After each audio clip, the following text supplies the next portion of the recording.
mà từ qua đây giờ cái gì mà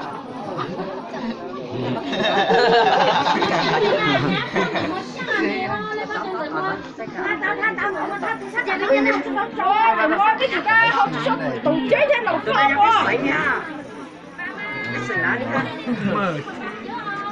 Từ đây mặt trời nó mọc ra bên kia chẳng mơ.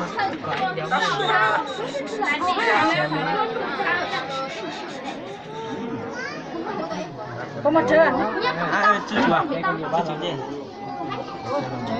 Chết rồi nó trời. Chơi phú không? Chơi cái nào? Quay ít thôi. Phải nhảy về dưới đây.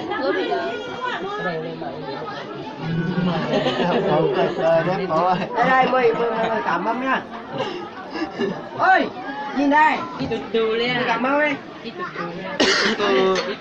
Này mấy kia chưa? Cảm ơn đi. Ở cháu khó đây ở cháu. Sao đây? Giờ có chuyện mà đây. Chưa?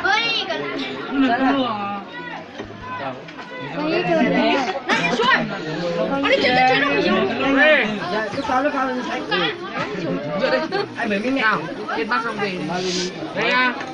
Hello. Gì? Uống nha. Quay chơi với rồi. Có chơi đấy là tụt xưa cái nhờ cứ cho nhờ bữa. Năm à.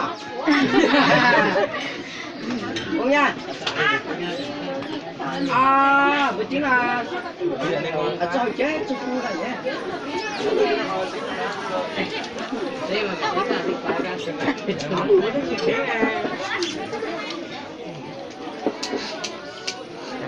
Cho chị cho tao chơi nó hả mồm nha, tụt xưa là. Thế là đã chỉ là cô chỉ mua thế gì trên đấy đây là.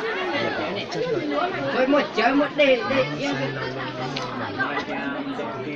Gió.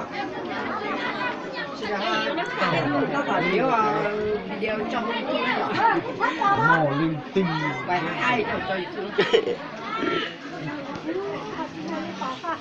Một tàu liệu ha.